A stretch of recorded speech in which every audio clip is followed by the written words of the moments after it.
Good evening, good afternoon, good morning. Depends where you are and what time you're listening to this. And of course, good evening to yourself, Gonzo. You might be in a different country, but we share the same time zone, just. Yeah, well, I'm at home, so it depends on where you are. And the time is, I can't really say, I've got my glasses on. I think it might be 8:31. I can see a blur. Oh no, we're a Uh, minute late. what's the time zone in Scotland? What time is it It's there? Like midnight or yeah, something? it's just 8:31 as well. Actually, Okay. it's Okay. 8:31. Of course it is. And Actually, how the no, Mick hang are on. you? It's gone back to 8:29. Nicola Sturgeon's just removed 2 minutes because she can. She can do what she wants, the lady. She can do what she wants. She's running things up there. How are you? You all right? Yeah, I'm not too bad actually. The week's going quick enough, but dragging at the same time. If that makes sense, probably not, but it does to me because I'm experiencing it. Anyway, how's yourself? You all right? You good? Yeah, not bad, Anyway, mate. how Thank many you. times have you watched that go? 50, 100, somewhere in the middle? I did watch it a lot, actually. I did watch it a lot. I found the highlights really quickly afterwards. Sky seems to have them up quite quickly these days, don't they? And I did, I don't know. I was quite quick to go and show the boy what he'd missed, teach him a lesson for leaving early. Leaving the virtual stadium early, and he was thrilled. And then I just spent lots of time showing everybody. I looked again, and then of course I went and had a little look just on the various social media platforms and bits. And then, of course, everyone had it up, and you can't miss it, can you? But it's lovely. It's lovely the way it boings, off the woodwork. I like a The, bit of that. I like a bit of something going off oh the yeah, woodwork. and the clunk noise, Yes. Yeah, that yeah, little noise, and then the ripple of the net as well. I like that noise too. I've seen it quite a lot because of Twitter. It's constantly on the timeline, and every time I see it, I just let it play. It auto plays anyway, doesn't it? But just watch it, take it in, and yeah, I've thoroughly enjoyed it. Did you notice? I don't know if you noticed. So I listened to the interviews as well.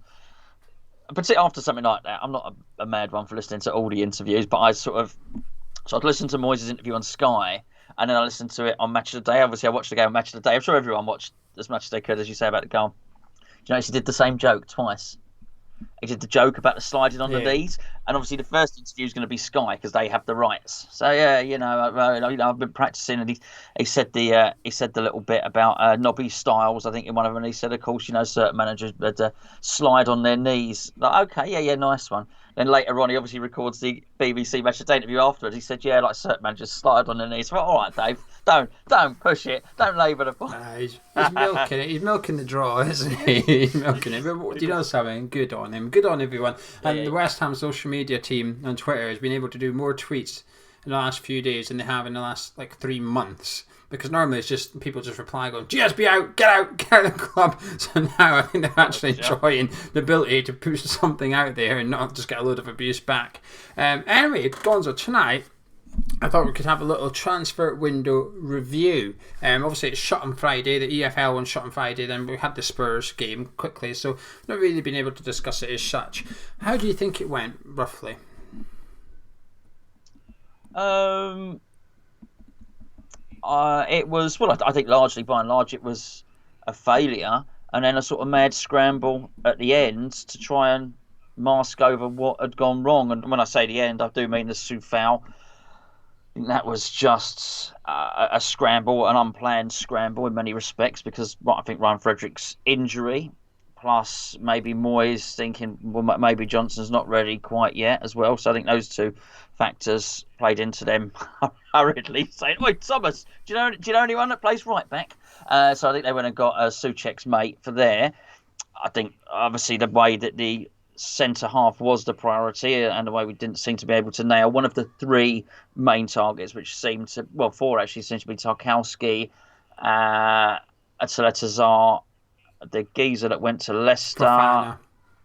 yep, him, and of course Roden. So they didn't nail any of those, and then again, so I think that was a compromise that happened with Dawson, and of course you had the mad, ridiculous situation with Benrahma on the last day, which look, had that have happened on the first day of the transfer window, I would have said great signing. They identified who they wanted and they went and got him. But again, it's every transfer seemed like a scramble, Yeah, basically. that's my sort of issue with it. How you can go from spending 30 million on a centre back to getting one in on loan from the Championship to then spending £25 million on an attacking midfielder. I know we've not given them the money, but we are going to Yeah, give them the money. The kit is now empty. It's now allocated to next summer. So I'm considering as a £25 million signing essentially. And how you can just go from that one to that one, it just makes no sense whatsoever. We were trying to get in a centre back that would walk into our back three. We've got a guy who can't even make the bench. Or walk. I'm joking. I'm not saying it's fine. As Jesse said, walk into the back three. It's fine. It's fine. I'm sure he's lovely. It's fine. But it's not far away from the truth, though.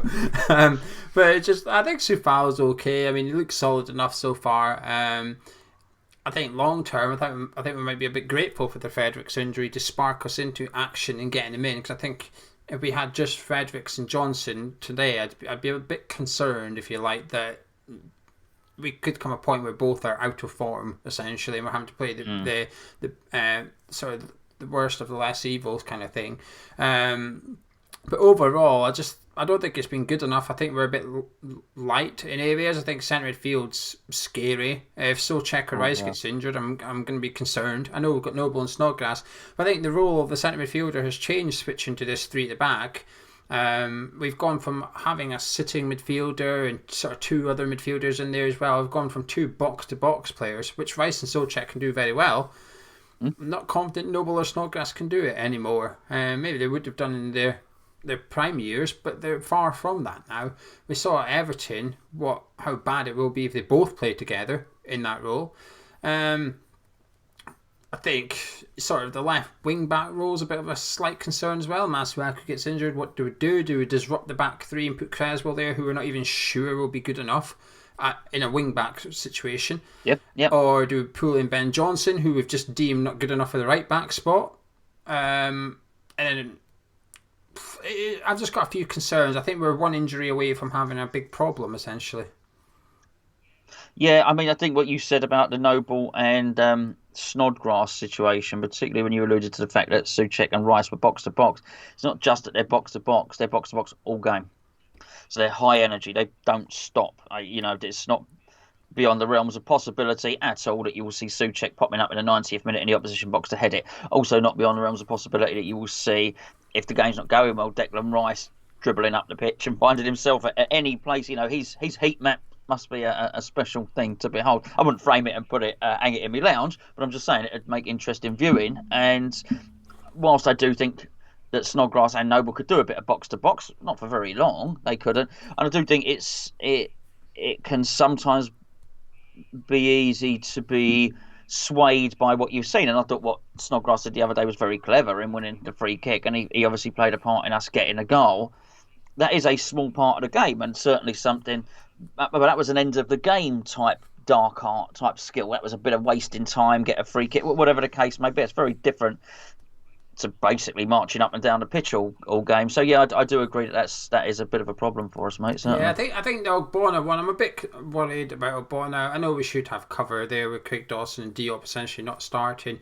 He's just such a big player, but that's why I sort of come around to the idea of spending big money and getting a proper centre back in. So you've essentially got two sort of first pick centre backs in there. Then you just need Balbuena, Diop, or Creswell to be on form essentially to join them in there. But the centre midfield's a bit lacking. That's why I'm keen to see Fornals playing centre midfield as almost like the third pick centre midfielder, if you like. And we've now got enough cover in that attack midfield role by getting Benrahma in.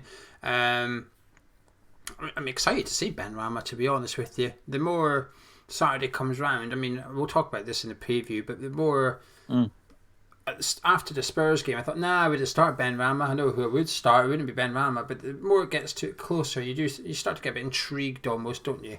I'm a bit excited to see Benrahma. Well, yeah, I mean, all we can do is guess at the moment because we don't know. And I wouldn't expect Benrahma to start. That would not be a David Moyes thing to do at all. And again, in many respects, I guess why would it? There's someone pressing for their position a little bit more. However, I wouldn't be surprised if when he does feature, you mentioned the left wing back role, because of the nature of this position that Cresswell's playing, which I've referred to a couple of times. Still trying to get my head around exactly what position it is. I'm not sure there is as much defensive responsibility from the left wing back as there might be with the right wing back, for example. So I wouldn't be surprised to see Benrahma feature in Masuaku's position. Do not be surprised. I wouldn't be surprised at all.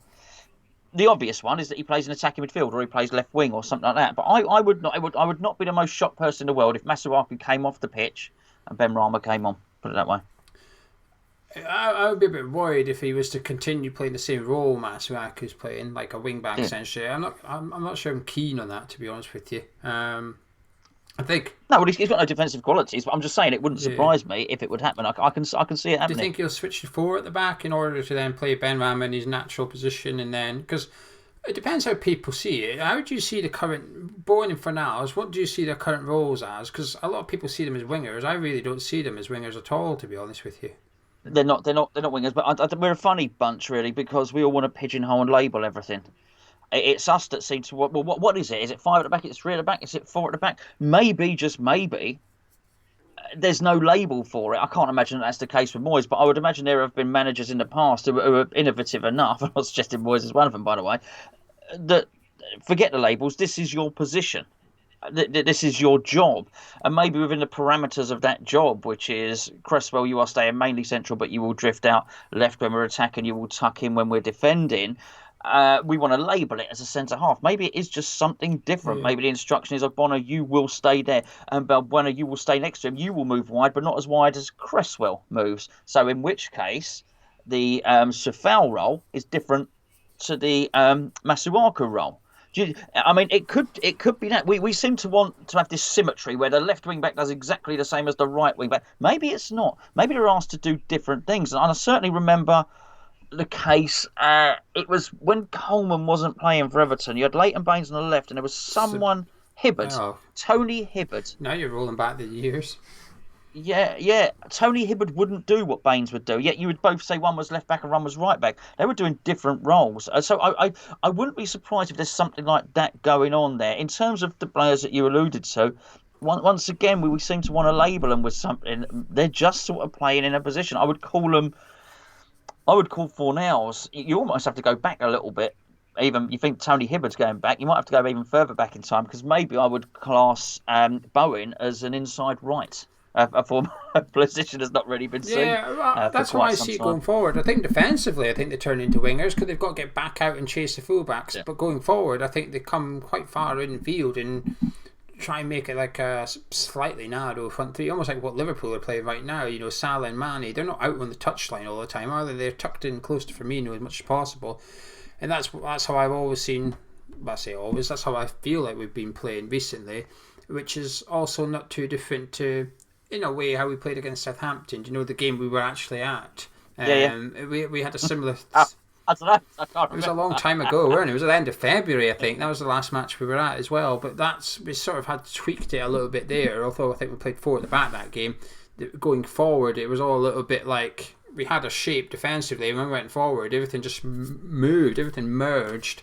And that's how I've always seen it. But going... So when we're off the ball, I think we've got a Benrahma position. He goes out on the left and gets back a bit. Going forward, it's sort of a different role to what he played at Brentford. But I do think he's capable of playing it. I don't see why. He's... No. This is nothing new. This was 1966. England won the World Cup. Just in case you don't know, Alf Ramsey. You don't go on about it. Everyone was. Yeah, well, I don't know how many times I mentioned it on these videos, but yeah, England and West Ham won the World Cup in 1966. But Ramsey was much derided at the start for playing that formation, and they called it Ramsey's wingless wonders because basically his wingers weren't wingers, and everyone was scratching their heads wondering what the hell was going on. So, no, look, this has always happened. But as I say, people love labels. I've got a fun question for you before we move on to the questions. When did England last win the World Cup? Definitely not that. Anyway, Tony Martinez is in the Porto squad tonight, who are playing Man City in the Champions League. He's on the bench along with Felipe Anderson. They're both on the bench tonight. But when I just thought about how Tony Martinez is potentially a way to play Man City in the Champions League, I thought, okay, that's one player I got wrong. I didn't think he'd make it at West Ham. I mean, in theory, I was right because he never made it at West Ham. But I didn't think he'd make it at West Ham's level. I didn't think he'd be a Premier League player, if that makes sense, Tony Martinez. There was just something about him. Whenever I watched him, I just thought, I'm not really sure. It's very Chapini type of stuff he was scoring in that. Yeah, I don't think you're wrong. I don't think you're wrong. Yeah, but hang on, just bear with me. So I'm saying I've probably got this one. I've got this one wrong. So I was wondering, what two youngsters have you got wrong? One you think would make it, which who hasn't, and then one you didn't think would make it, who probably has. Because I would say Tony Martinez is one that I thought, I didn't think he won. He's done all right.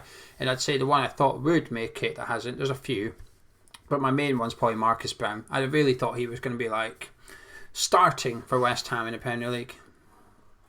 Well, listen, we'll say Martinez has made it when he's banging in goals all the time. Firstly, when I saw him, I thought he was a really, really good finisher. I thought he was too slow for the Premier League. That's what I thought. I'm not entirely sure. You've been proven wrong on that one. But then again, I think a lot of people are too slow for the Premier League. So I'm obsessed with how fast people can run. A guy called Kyle Reid. And I saw him, and I remember I watched in England under 16s or something like that. There was a point where you got your Sky subscription, they had all the England's age groups. And I remember watching England under 16s. Who is this kid? And the commentator said, and there he is, West Ham's Kyle Reid. Oh, West Ham. Couldn't believe it when I looked at, wow, this was one of the best players I've ever seen. 2-footed, brilliant. I thought, right, I'm going to watch this fella come through. I was telling anyway, what is it, West Ham have got this kid, he's called Kyle Reid, he's going to be the best player in the world. And the sort of crap I tend to come out with, and he didn't, and it just goes to show you it's absolutely amazing how what can happen to footballers, and some of them that look absolutely brilliant and they never make it. Then you'll get a slow burner like Jamie Vardy, who'll just sort of, on Mikel Antonio, who'll just come through, who probably whatever their teachers and their football coaches probably never thought they'd be professional footballers, and people who think could be world stars just don't. But Kyle Reid is the real one that sticks out, and I don't. He wouldn't watch this, would he? I don't know. But I hope not, because I don't want to be rude. But I thought he was brilliant, but it just didn't happen for him. Is there anyone that you thought would be crap, but has gone on to yield a decent career anyway? Probably off the top of my head, I can't. Let me have a think about it, and I'll come back to it. There will have been. There's definitely been plenty of players that have proved me wrong, who I thought have been crap. I'll tell you something, right? I was watching Liverpool against Celtic years and years ago, and obviously in European competition. And they had a young winger called Steve McManaman, who obviously everybody will know became a famous player. And I said to my mate Sasha, I said to her, this geezer does my head in. I said he's so greedy, and I'm saying all this stuff. And the goalkeeper rolls it out to Steve McManaman, who's basically in the right back position at that point. He dribbles it all the way down the pitch and scores a goal. I'll never forget that. But I spent the last 2 minutes saying how crap this kid was. There you go. On Twitter, the most popular answers were Reece Oxford, obviously. That's a champion answer, isn't it? And then Zavon Hines, which I have to say, I was probably one of them. I thought Zavon Hines would make it after he tore Carragher a new one. Martin Samuelson. Well, he was quick enough. Martin Samuelson popped up a lot. That's someone that you really rate. I mean, he still can. Really, I mean, he's sub at Hull in League One at the minute. He needs to get a move on. Yeah. Otherwise, you get that saying, you used to be the future. Yeah. Anyway, right, we're going to move on to questions from social media, but before we do, Gonzo, you've got a little podcast going up on Patreon, which is free for everyone. It is indeed, yes. So, day before yesterday, when did it? Monday? It was Monday. It was. Thank you. I mean, I've told you what my week's like, Jess. It's been a crazy old week. Monday, Nicola Sturgeon stole a day from you as well. She's very naughty. I won't be voting for her next time. I went up to it doesn't matter where I went to. But anyway, I went and met up with Bubbles and Tross from Hammers United, and we'd arranged to meet up with Bill Gardner there, which was a really special day because Bill doesn't he doesn't come on and do these sort of podcasts and these videos or anything like that. And you're dealing with a real West Ham legend there, and I was really delighted that they asked me to go up there and help them out with the filming. And I put a little teaser up on the channel yesterday, but the main video is, and we're also doing it as a podcast, as you say, which is free on the Patreon, because on the Patreon we've got an audio player which makes it easier to download. So we'll put the link out tomorrow at the same time the video is released. And it's really, I took a step back, to be honest with you, Joe, because it was dynamite, and it was Paul Paul Coleman Bubbles, for those of you who don't know, Paul was the guy when we had the protests who ran into the middle of the pitch and planted a flag in the middle of the pitch, and he started and founded Hammers United. It's basically Paul, it's Bubbles meeting Bill, which Well, Paul held the flag up. He couldn't stick it in the ground, could he? It's not spiky anymore. no. He should have brought his pencil sharpener. It didn't work, so he had to hold up instead. Yeah. He improvised. He would have been in trouble if he started sharpening and he ended up with a knife. He improvised. Yeah, That's a man. He planted in. That's a man with good in-game management skills. Immediately noticed the problem that I need to rectify this. He came up with Plan B pretty quick. Yeah, he clearly wasn't. He clearly wasn't prepared. Of course, he wasn't prepared. He didn't have any intention of going on the pitch that day at all. But we've got an interview with basically an interview with Bill Gardner, and I think it's absolutely wonderful. It's a really good insight into both characters, both Bubbles and Bill. Bill is a West Ham legend, and he's got so much to say about West Ham, past, present, and future. And it really is a must watch because, as I say, he just does not do many of these things at all. You put Bill Gardner interview into YouTube or Google, you ain't seeing too many of them. So it was a real privilege, a real honour for Hammers Chat to be involved doing it. Look out for it tomorrow. Keep the alerts on your phones, and keep watch out on Twitter. Gia will tweet it out first thing in the morning as well. Keep your eyes on Hammers United and keep your eyes on both platforms. You won't miss it. Links in the description below if you want to get involved and support Hammers Chat. It's free, as Gonzo said, on there, so go have a little look. Right, questions from social media. We've got a few. We'll get through it and then we'll turn to the live chat. So if you've got questions in the live chat, please keep them towards the end. And do copy and paste in there because I do miss a few. Right, Malcolm Brown. Malcolm says, we have a wafer-thin squad. Would you rotate a winning team to safeguard injuries? Now that's an interesting question, I think, because we saw a little worry with Antonio, didn't he? He went off. He's packing his hamstring. Yeah, well, I mean, funny enough, you alluded to centre half earlier, where you said we've only got Dawson and Diop to go. Maybe that's one of the stronger areas. Centre midfield, as you referred to earlier, and of course striker, as you just mentioned, are wafer thin, as Malcolm suggests. I'm not sure about the fixture scheduling, Malcolm. In all honesty, if it's sort of as it appears at the moment, which is one game a week, no, not really, because it is only 10 weeks until the transfer window. So, no, I wouldn't rotate. I'd get as many points on the board now as you possibly can. Make hay while the sun shines.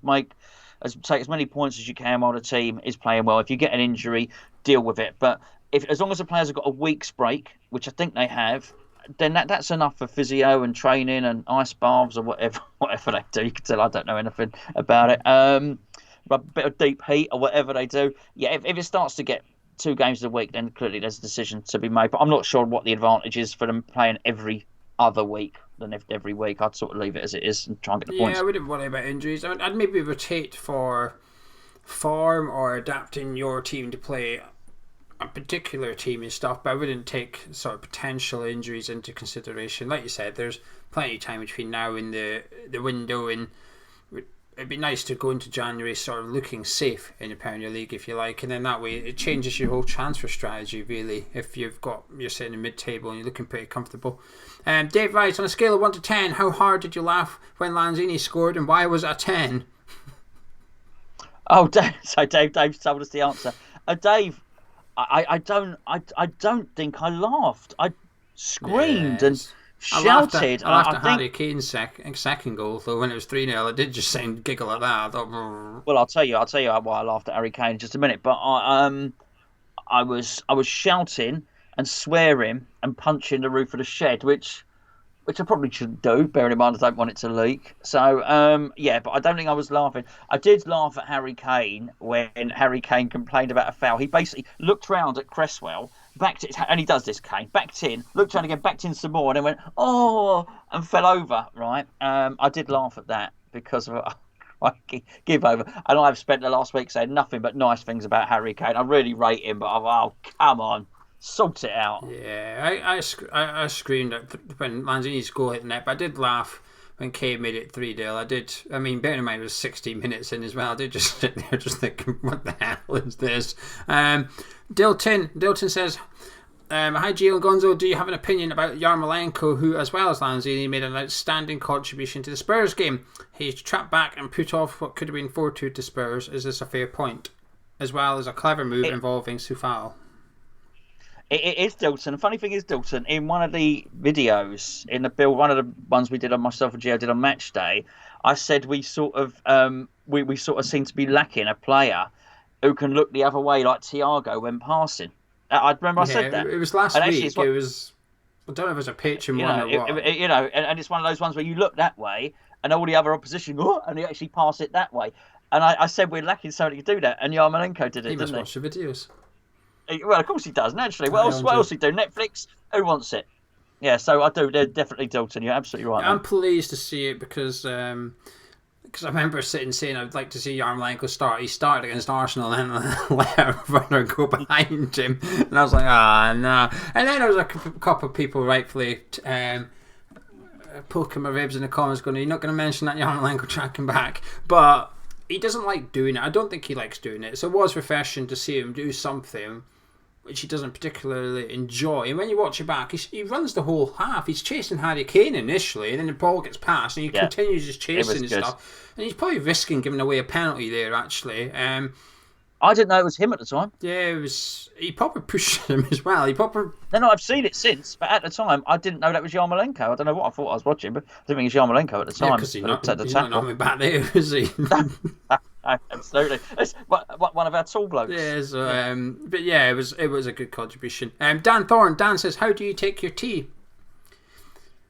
Dan, if you're making, Dan, I'll have it nice and strong with just a touch of milk and 2 sugars, please, sir. In a cup. To be fair, confession, I've not got one tonight. I wasn't really in the mood for it. I just couldn't really be arse making it. I wasn't really in the mood for having a cup of tea tonight, so it's a cup of tea with Gonzo, with Geo in attendance tonight. Have you even got one? Yeah. I've not seen you drinking it.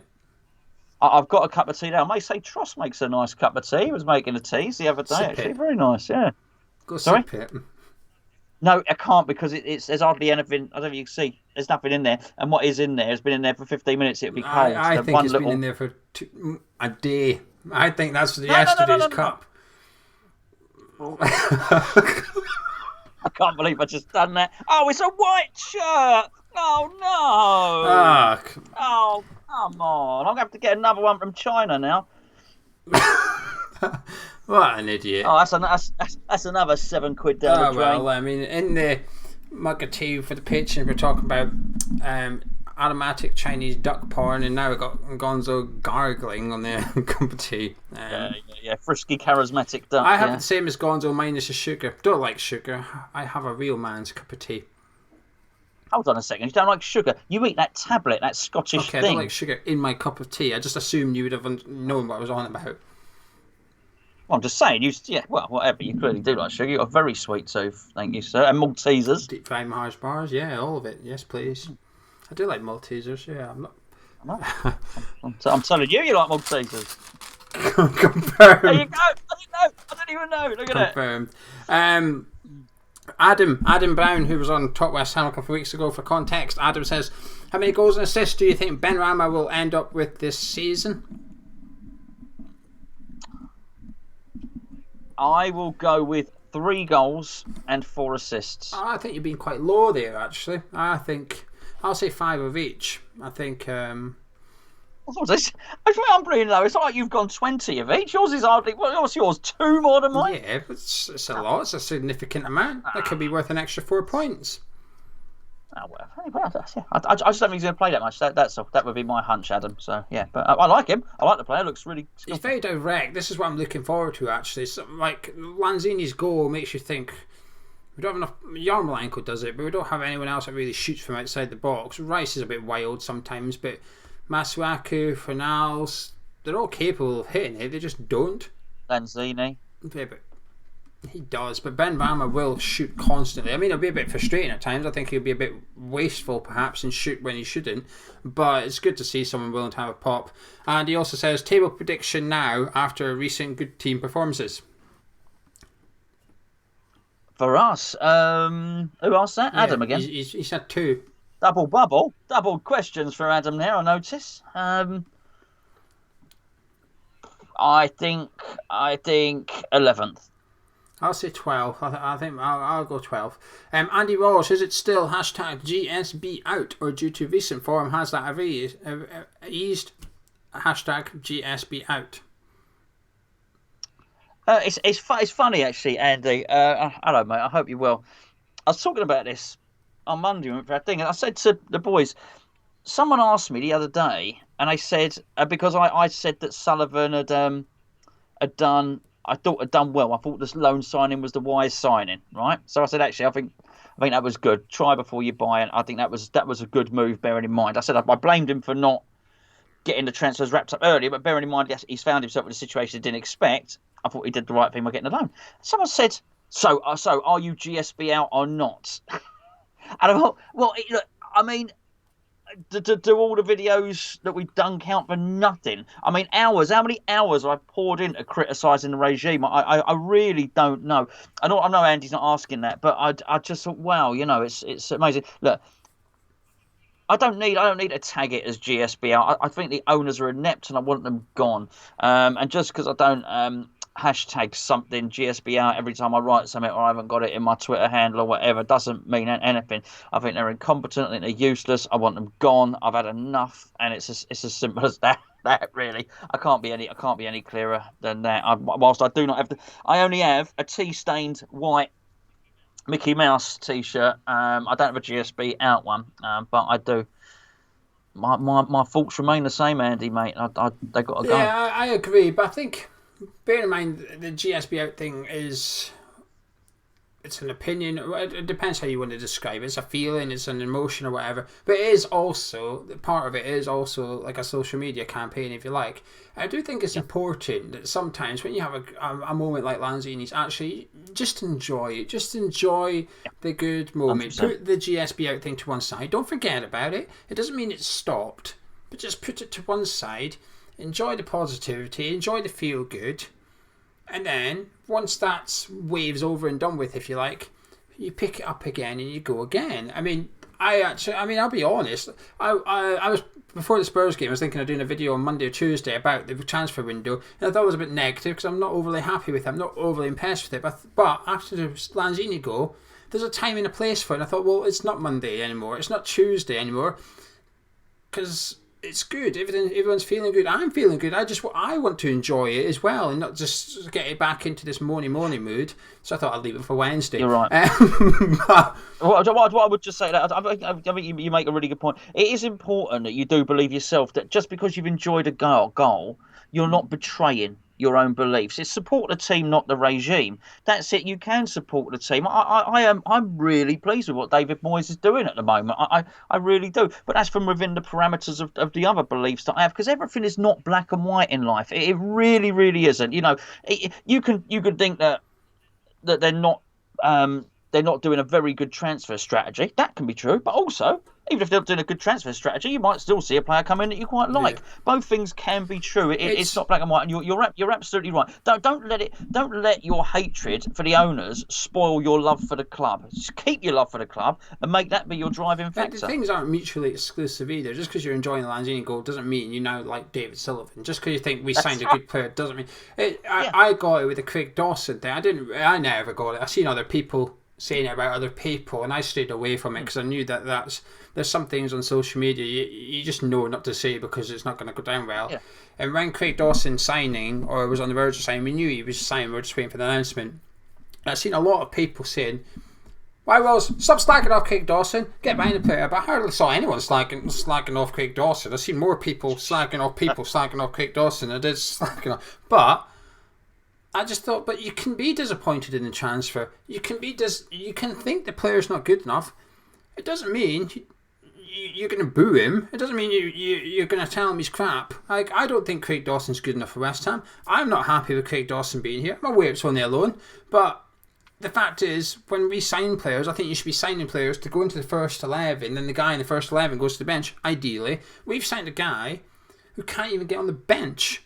He's come in and he's already fifth choice centre back, and that's what we've signed. I'm not happy with that. Doesn't mean I want Craig Dawson to do rubbish at West Ham. Absolutely not. I want Craig Dawson to be first choice at West Ham. I want him to come in and do really well.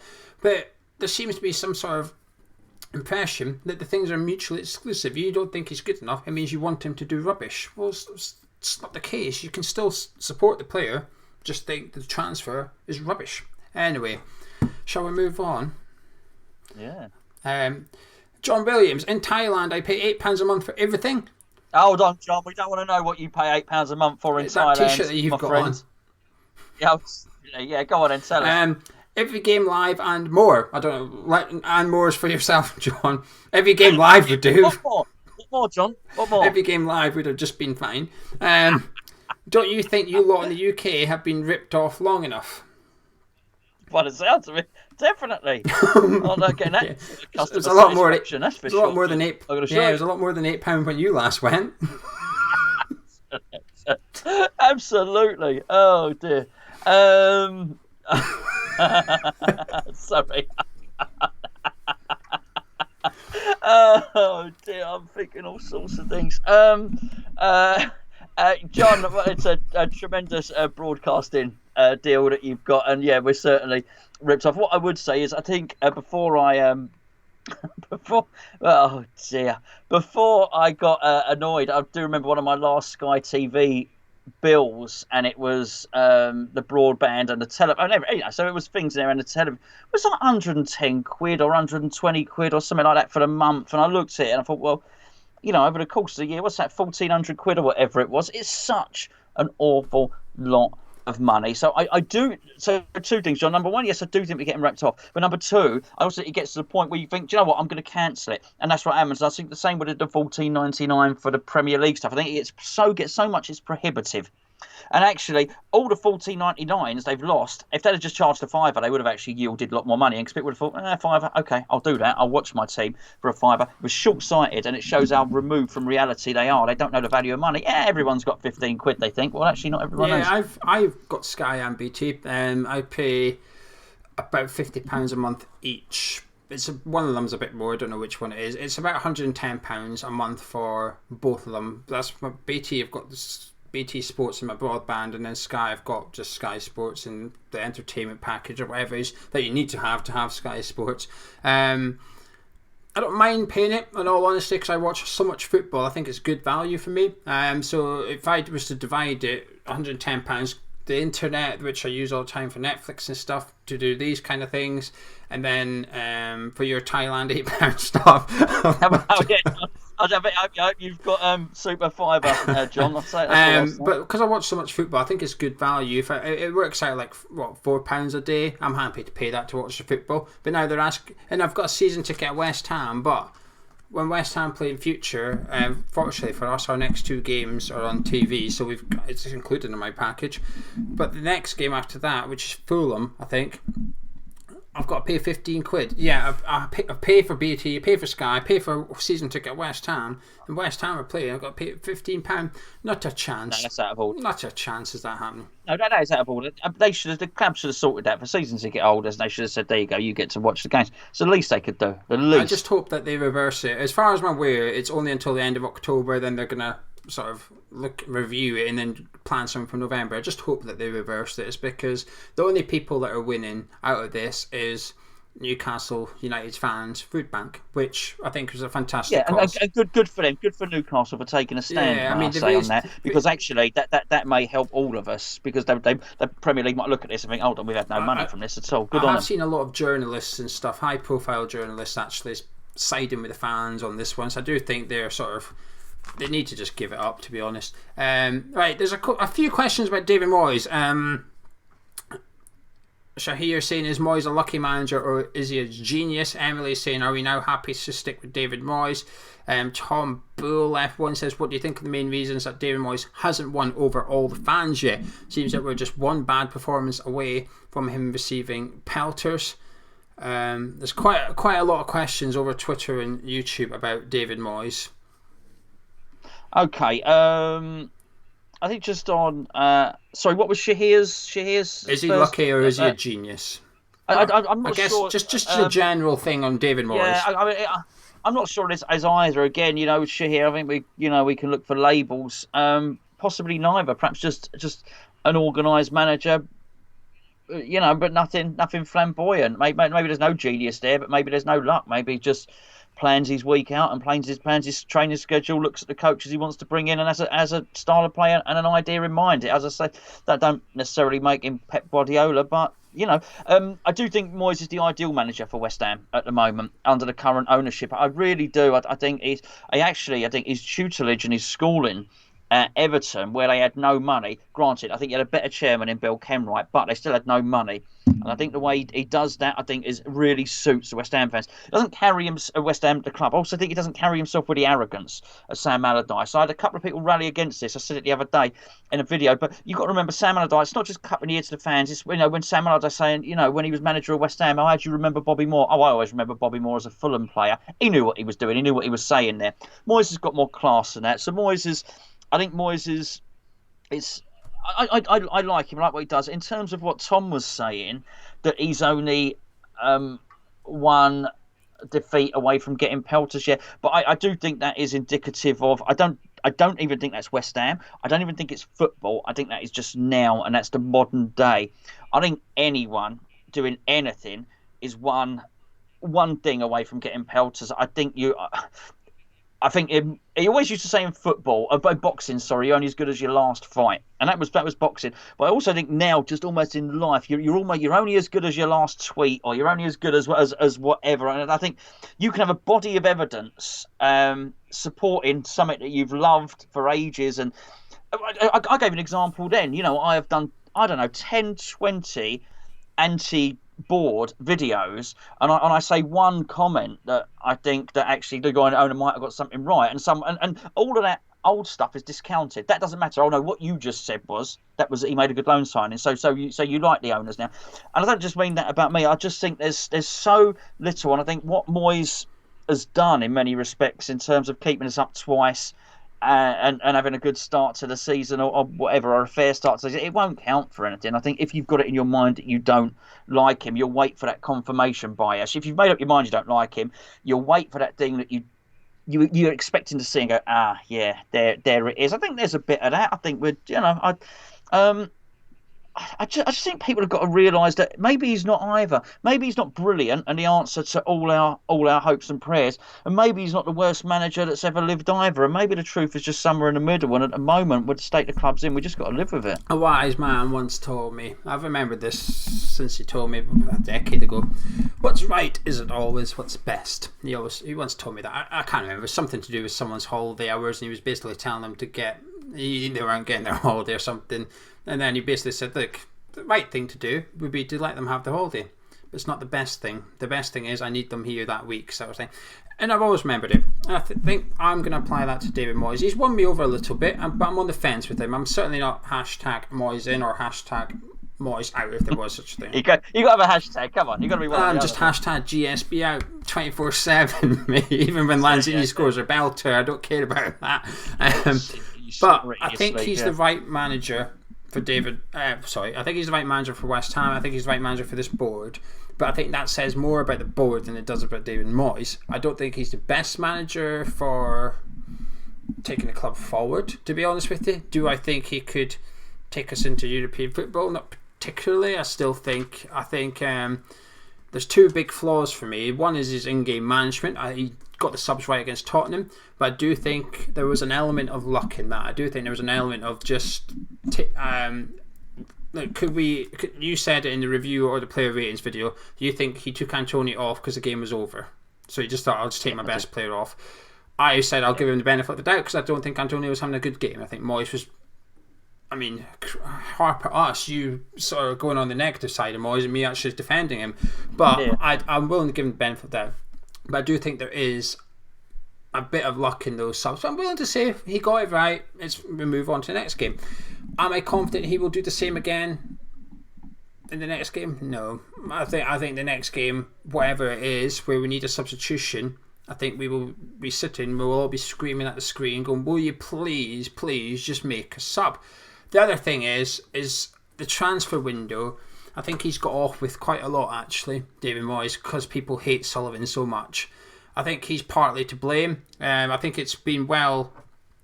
If you don't want to take my word for it, that's okay. Take Gonzo. Gonzo's, as far as I'm concerned, apart from Jazz, one of David Moyes' biggest advocates since he's arrived at the club. But even you were saying that him and David Sullivan need to sort this out. Moyes wanted this player, that player. Sullivan couldn't get them. Sullivan said, I can get you this player or that player. Moyes didn't want them. And this went on for the whole summer until the very last day when we're pissing around with loan deals and stuff. Between the two of them, they've botched that transfer window as far as I'm concerned. They're both to blame. Moyes for being a bit too stubborn and Sullivan for being a bit too cheap, if you like. Would Tarkowski have come to West Ham? I think he might have, because while he might not have been keen to move south and all that, a toe injury. While we were bidding, he had a toe injury and couldn't play any games. All rubbish, because as soon as we pulled out the deal for Tarkowski, he was back in the team. He was somehow recovered from his toe injury. Okay? Yeah. So I do think Burnley took him out just in case he went and stuff. So those two things really annoy me, because I think Moyes is a bit of a yes man, in all honesty. I do. I think he is. I think he's a yes man. He fits David Sullivan perfectly. And unfortunately, he fits David Sullivan too perfectly, in the sense that he's comfortable to almost undermine him in the transfer window. He's done it with our previous managers as well. But when it comes to the Benrahma deal, perfect example. I think it's reasonably well known that Moyes wanted Josh King. Sullivan said, no, you're not getting him, you're getting Benrahma. And since then, it's come out that David Moyes has changed his opinion on Benrahma. He's actually quite keen on him. Well, that's convenient, isn't it? So if it goes tits up, it's Moyes' fault because he changed his mind. But if it goes well, it's David Sullivan gets the credit because it was him that picked him. I can see it a mile away, Gonzo. I know what's coming, given Benrahma's performances. And I feel sorry for Moyes in that extent. But he's also the one that wrote in the Evening Standard saying he's happy with his squad. He wants a young squad. He wants to give the youngsters opportunities, but at the same time, while he's doing that, he's selling Josh Cullen, selling Grady Diangana, and telling Ngakia he's not getting any game time, so he's off to Watford. I just wish he was almost a bit of a liar, David Moyes. I just wish he'd lied to Tomori. Said, no mate, come to West Ham, you're getting in that back three. Once he was here, said, mate, you've got to work for that position. Just get him in, and then piss him off. And I think he was just a bit too honest. You've got to work hard, and not every player's going to say, you're alright, because Ngakia left in the summer, alluded to the fact he wasn't going to get any minutes. Tomori didn't want to come because he wasn't going to get any minutes. Diangana left because he wasn't going to get any minutes or whatever. There's too much players either not coming to West Ham or leaving West Ham on the basis that they're not going to get any minutes. That comes from the manager, and I just wish he'd be a bit less honest, to be honest with you. I think he just needs to lie a little bit. Say, oh, no, I'll give you time, I'll give you minutes.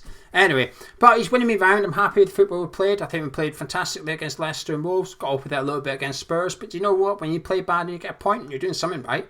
And I hope he does go on and perform really well. David Moyes, on the fence, mate. I'm just not buying into this. There's more of a love-in for David Moyes recently, understandably.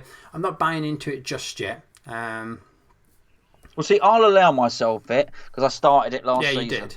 When I was saying we are not getting relegated, I said really early. I just think this comes back to the transfer window thing. I'm just a bit apprehensive as to what he's going to do if Antonio gets injured. What you're going to do? Your whole game plan's gone. You can't put Allaire in there. We've seen that you cannot work very well with Sebastian Allaire. So what are you going to do? Are you going to change formation, or are you going to... Because you didn't buy anyone in the window that's identical to Antonio. We could have, but we didn't. So... Well, yeah. I mean, I think he tried with Josh King. Not that he's identical, but I think he would have played in that role and been an athletic presence in there. I know what you're saying, and I will if we get to that situation. But what I'm not going to do is start preempting it and start imagining if that happens. Do you know what I mean? I'm just waiting to see how he's going to adapt, if you like. Because Pellegrini's biggest downfall was when Fabianski got injured. That was it. As soon as Fabianski was injured, Roberto went in goal, and then that was his sort of reign was done then. Who's playing well now, you know? He's not doing too bad. So anyway, we'll carry on. We'll do a few more of these questions, and we'll take the live chat. How long you got tonight?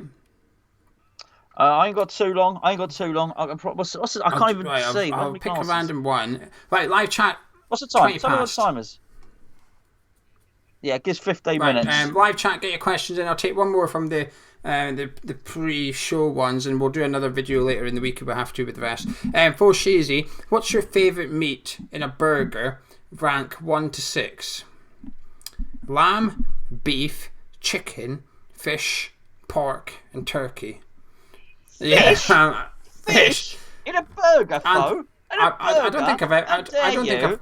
How dare you come on Amma's chat and suggest fish in a burger? I don't know. Goodness sake, he's a regular as well, Bo. I'm surprised he would come on and suggest such a thing. He's broken the internet with that.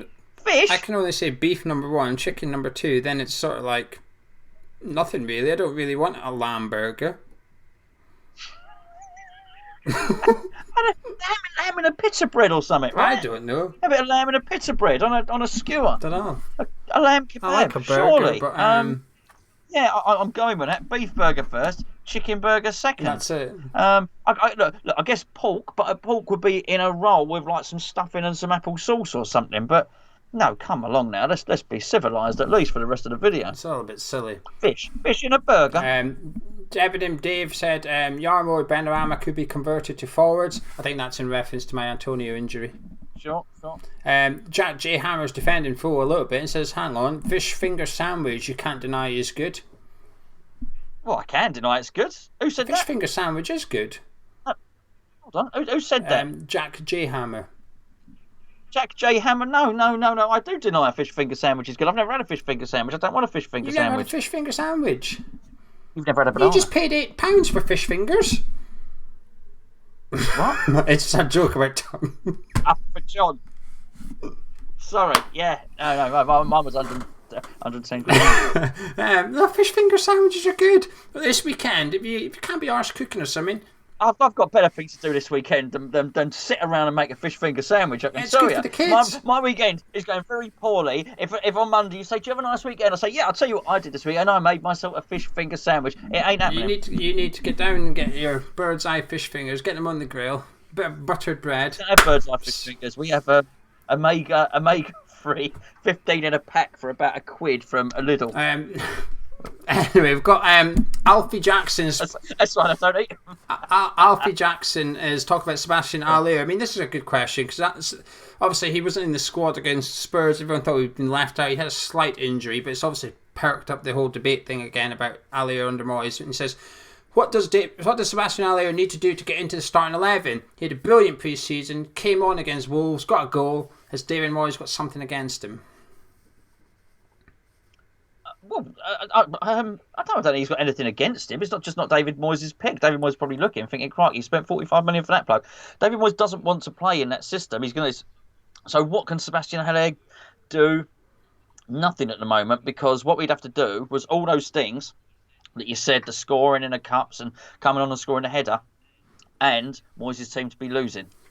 If Moyes' team and Moyes' tactics are winning or doing well, and let's be fair, they are, considering the tough start to the season, there is no claim for Sebastian Haller to be in the team. At the moment, Moyes has got it right. And if that changes, and then we find that Sebastian Haller is not getting in and Moyes is being stubborn, then we look at it. But at the moment, Moyes can quite rightly say Antonio's the best striker. Yeah, I completely agree. I don't see Antonio's been one of the best strikers in the Premier League.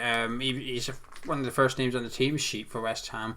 So I can completely understand why he's not been playing Sebastian Haller, and we are both big Sebastian Haller fans. The only promising thing I've got for him returning to the starting 11 whenever that is, we're now playing the formation that Frankfurt played, which we bought him from. It's not quite the same. Well, I don't really quite bought him, stole him from. Yeah, well, can't pay, take away, turned up at the door knocking on the thing, looking for the money. While Dave Sullivan had fishy fingers, £8 he paid as well. She's still waiting for the money. Absolutely. Yeah, when Brentford said, "Oh, we're loaning him, but we're going to get 25 million next season," Frankfurt were laughing, saying, "Oh, really? Will you?" But we're playing the 3-4-3 formation that Frankfurt played. If we can just tweak it a little bit, I think Haller should be looking at Masuaku in the left wing and licking his lips, really. He must be thinking, hang about, this guy can cross the ball. I'll be alright here. He should be looking at Aaron Creswell's free kicks, thinking this guy's got delivery and a half on him as well. We'll wait and see, but I completely agree with what David Moyes is doing. Dave G. Hammer, is it time to offer Moyes and his backroom staff longer deals? Currently, as it stands, for those that don't know, David Moyes' contract expires at the end of this season, as does, well, the likes of Kevin Nolan, Stuart Pearce, and so on and so forth. Yeah, I do. And I'm not suggesting go out there and give him a 5-year deal, but I think anybody must say this is prohibitive. Surely we want a little bit of stability. We want a manager to be able to at least play him for the next year. Even if you just give him a 12-month rolling one, so he's always got, what would it be? So if you gave him another 12 months, now he'd have 18 months on his, and so he's always got at least 12 months. Do that. Do something. But let's not let his stock rise. Because if he carried on doing this, and then bearing in mind the perception in football isn't that David Moyes is particularly well supported. If come January or whatever, we find ourselves in 8th position or something like that, there might be other clubs looking and thinking, hold on, we might like David Moyes at the end of his contract. Let's at least get him another year. Yeah, I agree. I think I'd give him a new deal as well. I don't like managers in the final year of the contract. It's not quite the same this one because it's still like a new regime. It feels quite new, like he's only just arrived. I mean, he's only been here 11 months now. I think it was November he took over. Yeah.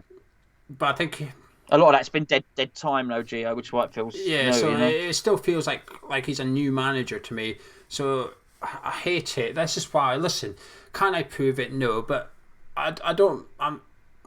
When Eddie Howe's contract at Bournemouth last season started to run out a little bit, I'm not surprised they got relegated the season that Eddie Howe's contract ran out.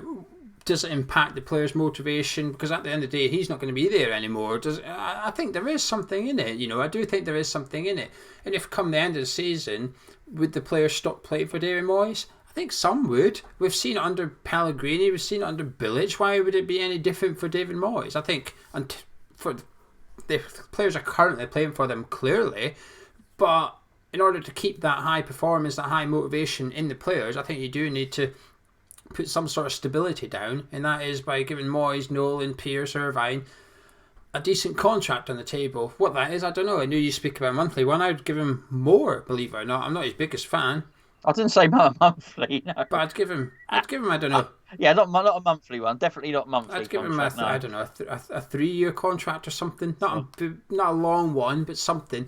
But I'd like to see us be a bit more savvy this time and put clauses in there which allow us to sack him for free, essentially. If we're X position in the table after Y amount of games, then we can sack you for free from now on, between now and the end of the season. But I would give him a few years anyway, just so you can start building something. Because this is my issue. This is what I keep saying about the youngsters. Why would David Moyes play Ben Johnson this season? What's in it for David Moyes currently today? What's in it for David Moyes to play Ben Johnson? He's arguably got 2 better right backs than Johnson now.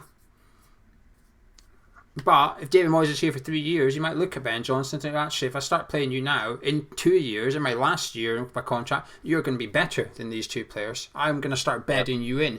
But at the minute, Moyes' only focus, and it's rightly so, should be getting a new contract, which is short term. And I would just like to see us start planning for the future a little bit more. Right, let me just scroll down. I've got one. I keep missing questions. If I miss your question, put them in. We've got a couple more minutes and we'll get it popped out. Ashley says, do you think Mark Noble has played his last game with the starting lineup we have been playing at the moment? No, because someone will get an injury. No, not a chance. Not a chance. No, and that's rightly so. That should always be the case, by the way. That Mark Noble is there for backup and for substitutes if needed. He's been asked to take all the workload for far too long. But I know he's not made his last start. Certainly not.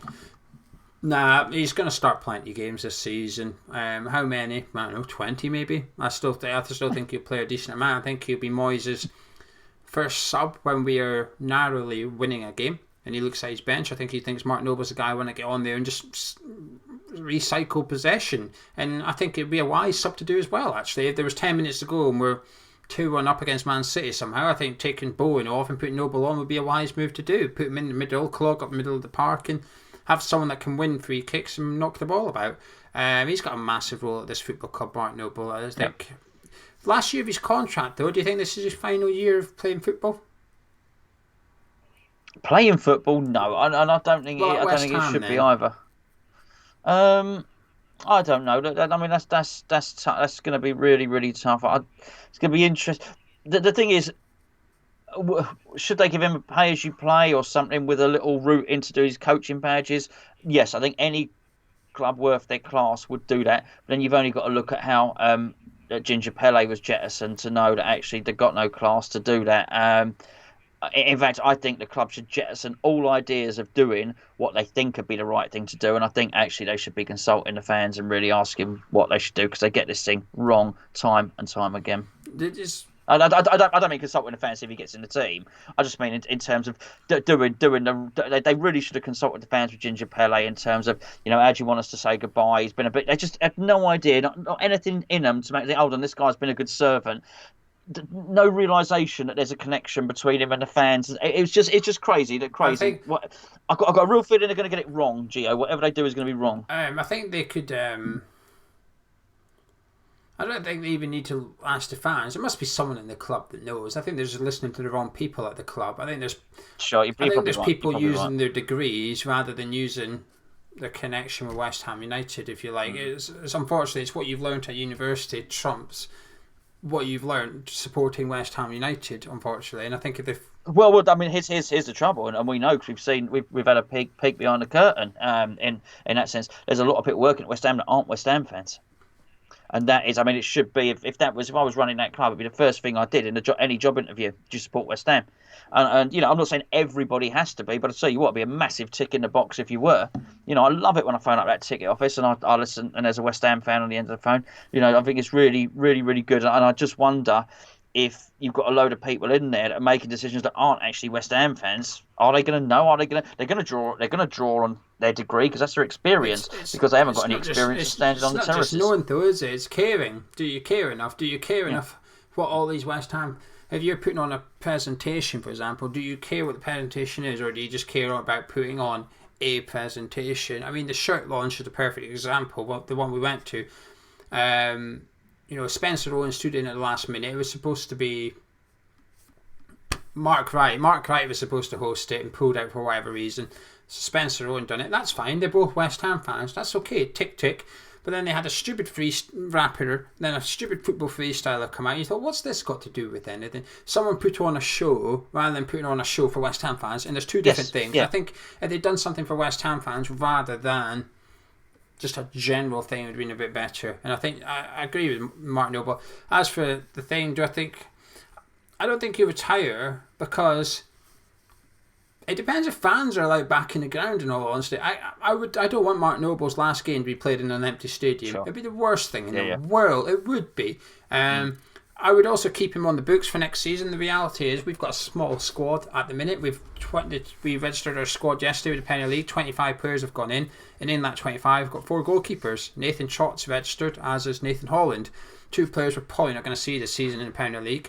So our squad's a bit light. So I think having Mark Noble on the books for a further year, even if he doesn't really play, is all right. I mean, did you see Chelsea? You've got Petr Cech.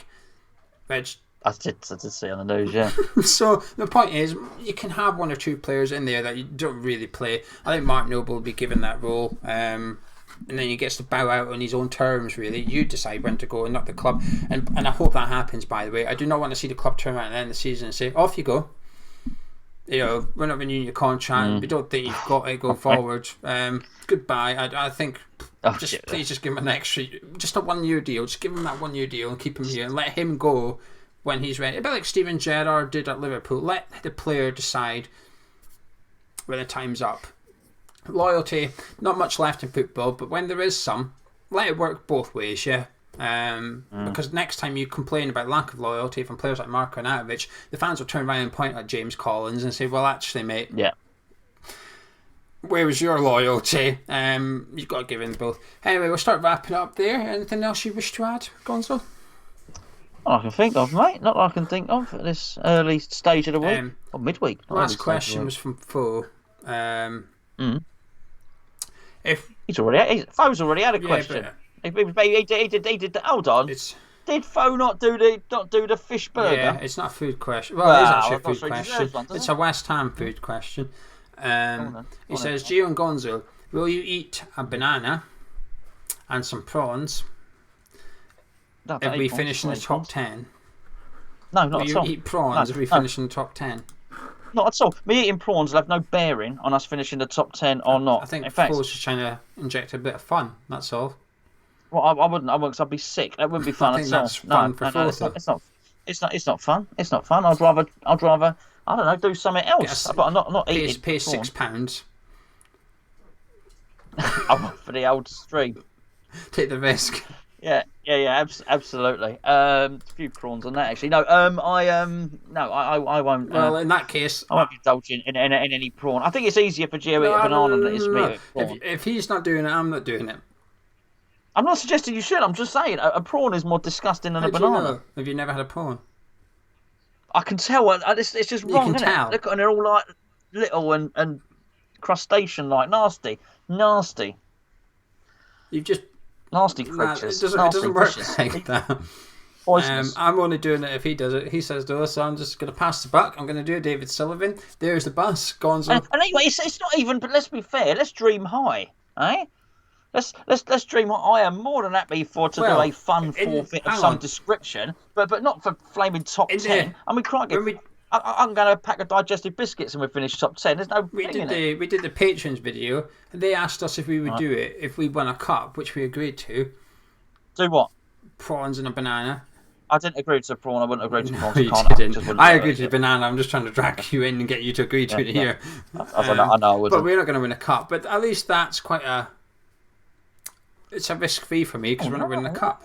Whatever. You know, no, not whatever. Obviously, we all have our limits. I'm quite happy for a forfeit of some description. Anyway, you pissed...